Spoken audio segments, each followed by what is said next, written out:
विद्यार्थियों अब अपने जो अपना शिक्षण चल रहा है उसके भाग 2 के अंदर चलते हैं। गत गुरुवार को आपको भाषा के बारे में विस्तार से बताया गया था। आज अपने लिपि और व्याकरण के बारे में चर्चा करेंगे। किसी भी भाषा को लिखने के लिए हमें एक लिपि की आवश्यकता होती है और उस लिपि को हमें संकेत के माध्यम से प्रकट करते हैं, वह लिपि कहलाती है।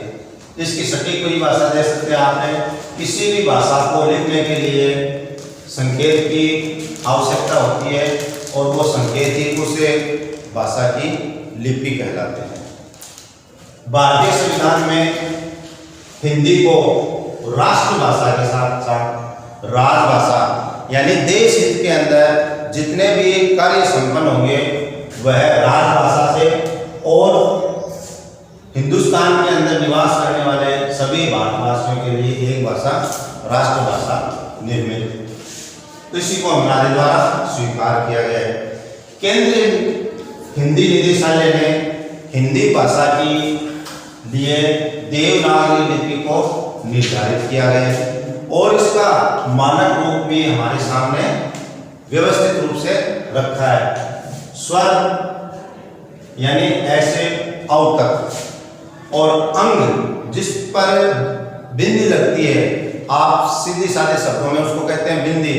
वास्तव में विद्यार्थियों उसका शुद्ध नाम है अनुस्वार, बिंदी इत्यादि, ये सभी छोटे विद्यार्थी बोलते हैं और यह आपकी हिंदी की गुणवत्ता को परिलक्षित नहीं करता है। आप बिंदी बोलते हैं, हिंदी की भाषा की गुणवत्ता को परिलक्षित नहीं करता है। यदि आप अनुस्वार प्रयोग करते हैं बिंदी की जगह, आपकी भाषा में गुणवत्ता झलकेगी, सौम्यता झलकेगी। और इसके पश्चात स्वर में आता है आपका विसर्ग, जिसको आप अह बोलते हैं, जिसमें 2 अनुस्वार लगते हैं। हल चिन्ह, हल चिन्ह अर्थात किसी के नीचे आप लगाते हैं तो वो आधा अक्षर माना जाता है, उसको हल चिन्ह बोलते हैं। जैसे मैंने यहाँ है के नीचे हल चिन्ह लगाया है तो ये आधा उच्चारित होगा, चिन्ह बोला जाएगा। ये हल चिन्ह का अर्थ है आधा।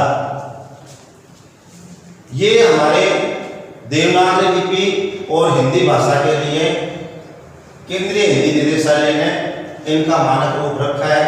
देवनागरी लिपि के अंदर ऐसा उल्लेख है, जैसा हम बोलते हैं वैसा ही लिखते हैं। यह बाईं ओर से दाईं ओर लिखी जाती है। प्रत्येक शब्द के लिए शिरोरेखा का निर्धारण है, शिरोरेखा की उसको नीचे ही लिखा जाता है। ऐसा हमें देवनागरी लिपि के अंदर मिलता है। अब हम क्रमबद्ध ढंग से बढ़ते हुए व्याकरण पर चर्चा करते हैं। किसी भी भाषा को सीखने के लिए साहित्यकारों ने उसका एक व्याकरण निर्धारित की है। व्याकरण किसी भी भाषा की होनी अनिवार्य है। जिस तरह से मनुष्य को जीवित रहने के लिए प्राणवायु अर्थात ऑक्सीजन की आवश्यकता है, इसी प्रकार किसी भाषा को शुद्ध, प्रामाणिक और मानक रूप में लिखने के लिए, बोलने के लिए, प्रदर्शित करने के लिए एक व्याकरण की आवश्यकता होती है।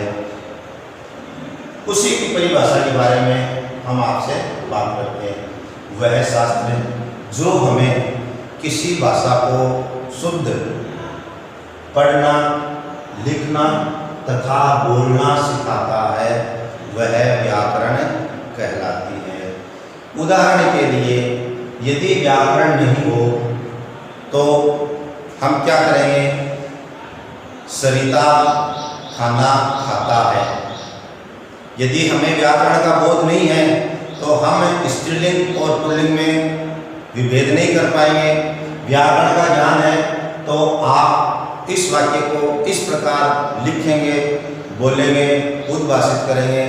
सीता खाना खाती है, स्त्रीलिंग है, इसलिए इसके अनुसार हम प्रयोग करेंगे।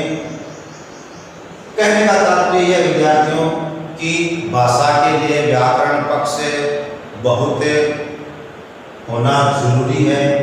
भाषा का आधार स्तंभ, नींव की ईंट आप व्याकरण को कह सकते हैं। ऐसा कहें तो शायद ही कोई अतिशयोक्ति होगी। आज के गृह कार्य के लिए विद्यार्थियों आपके लिए भाषा, लिपि तथा व्याकरण को परिभाषित करके सुलेख में लिखते हुए आप गृह कार्य तो करते हैं, परंतु उसको थोड़ा सुलेख में कीजिए और विद्यालय के संबंधित ग्रुप में भेजिए।